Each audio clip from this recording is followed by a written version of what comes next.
Chapter 10.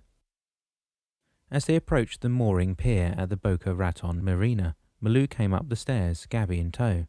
"What year is this?" Malou asked Damianos. "Why, do you recognise anything?" he queried in reply, smiling. "Yes, I do. The marina looks exactly the same way it did when Dan and I got married." Stefano grinned. "Why the grin?" Malou asked him.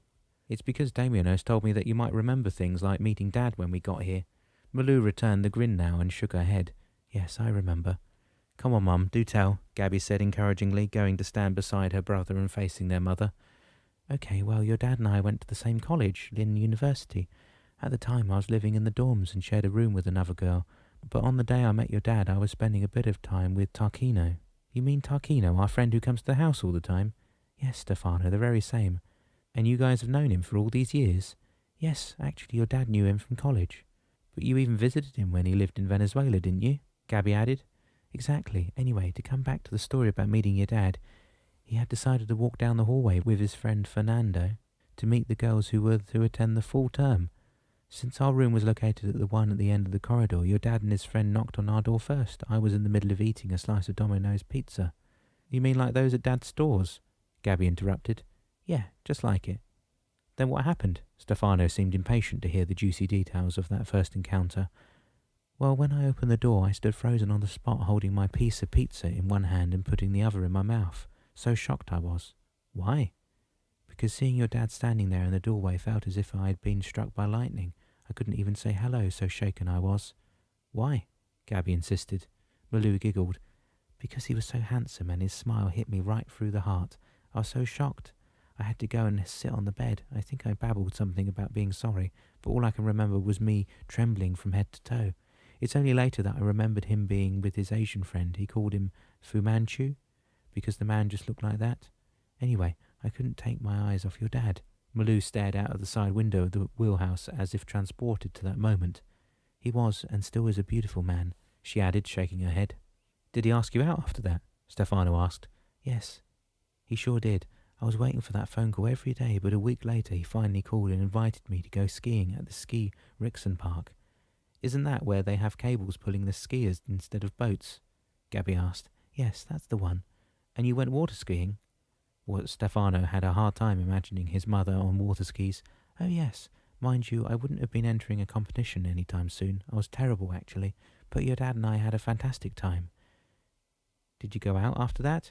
"Yes, we did. That first night your dad took me to have a drink during happy hour at the lakeside bar, which was the university hangout. We just sat and talked some more. And that was also the first time your dad gave me a kiss."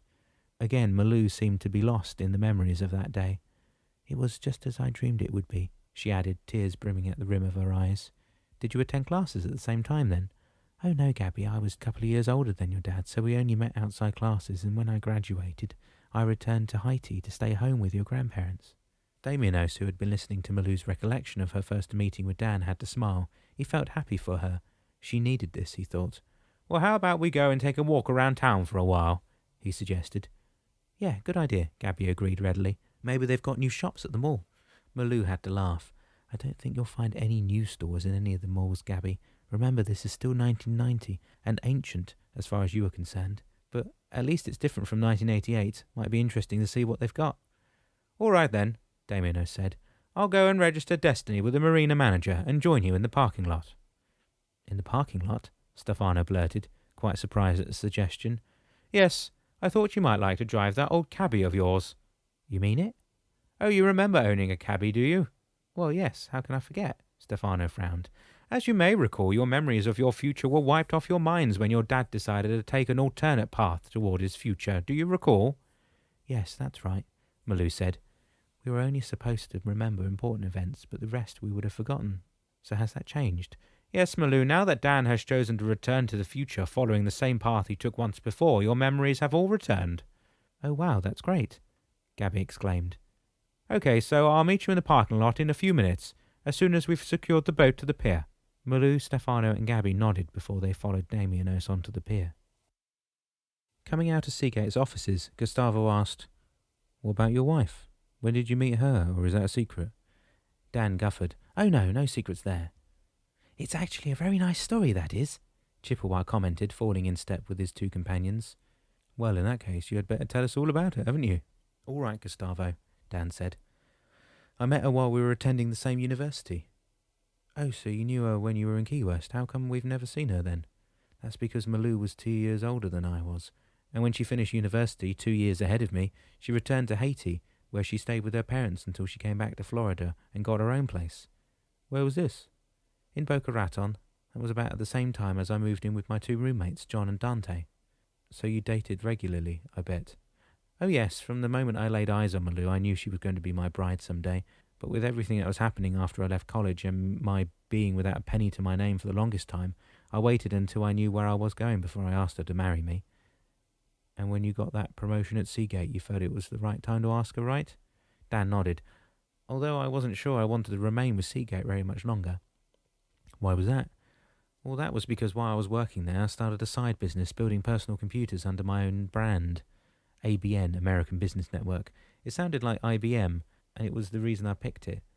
Through the word of mouth, many people started to call me about the PCs, and I had sold a lot of my own brand computers. My living room looked like a factory, but I loved it.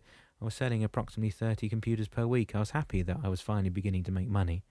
After Malou and I got married, living in an apartment wasn't what I wanted for us, so I bought a house and began to think of having a family. Life was good again, and I was happy with how things were shaping up. Our future was bright, no doubt of it. But as soon as we got married, I was again promoted to regional manager, and I began travelling extensively, first throughout the US and then on to Canada and Mexico. But then it was too much for me. All this travelling took a toll on my family and my business. I was trying to juggle too many balls at one time, so it wasn't long afterward I resigned from Seagate 2 years after my promotion and concentrated on my computer business and bought a Domino's pizza franchise. When I was finally ready to open the doors, the only place I liked was a store in Butte Lake, New Jersey, and that was where I started my first store. From that point forward, I was so successful that Domino's gave me one award after the other for rapid sales increase and gave me multiple areas to develop. This is something not given to anyone that easily, but Mr. Monahan, the founder of Domino's, was so pleased with my performance that he flew to New York and invited me to have dinner with him to meet me in person. Soon after that meeting, I built 6 more stores. The stores just kept coming, one after the other, and the sales increased by the day until my skiing accident took everything away. What about the janitorial business? Did you go on with it? Gustavo asked. Oh yes, for a time anyway, until we moved to Pennsylvania. But I had all the functions delegated to 5 staff members. That company was called Medplex then. The staff was doing well on its own. The only time I was needed was during payroll. As soon as Daniel and Billy arrived at the market, Daniel was overwhelmed. He had been to markets before, nothing new there, but this was different. It was a sort of warehouse where the restaurateurs and grocers came to get their supplies. Everything smelled fresh, and every stall overflowed with fruits and vegetables of all kinds, besides which there were crates upon crates lining the walls, the side stalls, and truck drivers loading and unloading their merchandise everywhere. I guess you don't buy 1 orange or 1 tomato at a time round here, Daniel said to Billy over the shouting voices of farmers and merchants attending the stalls. You guessed right, son, we only buy things in bulk, a crate or a carton at a time. But will you use an entire carton of tomatoes over the week? Sometimes I will use 2, because I cook my own sauce. It makes for a much nicer pizza. What about the other veggies? What do you do with the things you don't use? Waste not, want not, Daniel. Remember that. Whatever I don't use, I keep in the old room or I pickle them. Like onions or peppers, I marinate them to sell in jars to my regulars, or I sell side orders for people who like it hot. Daniel thought that all of this was so different to what he knew about pizzas or restaurants. He hadn't realized what it took to make a pizza. What about the crust? Do you make your own too? Oh yes, never bought already made dough. I like to make my own and flip it the way my mother taught me. Is that why your pizzas taste different? If you mean they taste the way they should, then yes. Will you teach me to make a real pizza then? If you're interested, yes, Billy replied, making his way toward a stall of fresh veggies, where he bought a crate or a carton of everything the vendor had on display. Once their veggie shopping was done, Billy told Daniel that their next stop would be the deli store, where he would buy the meat and other items he needed. Daniel was quite interested in the whole process. He would have liked to take notes and learn all about the business. Then he thought about his dad and realised how much work and organisation it must have taken for him to own and manage 7 stores at one point. Although his uncle Raphael and Dante looked after the general management, he knew his dad must have worked hard to build his restaurants.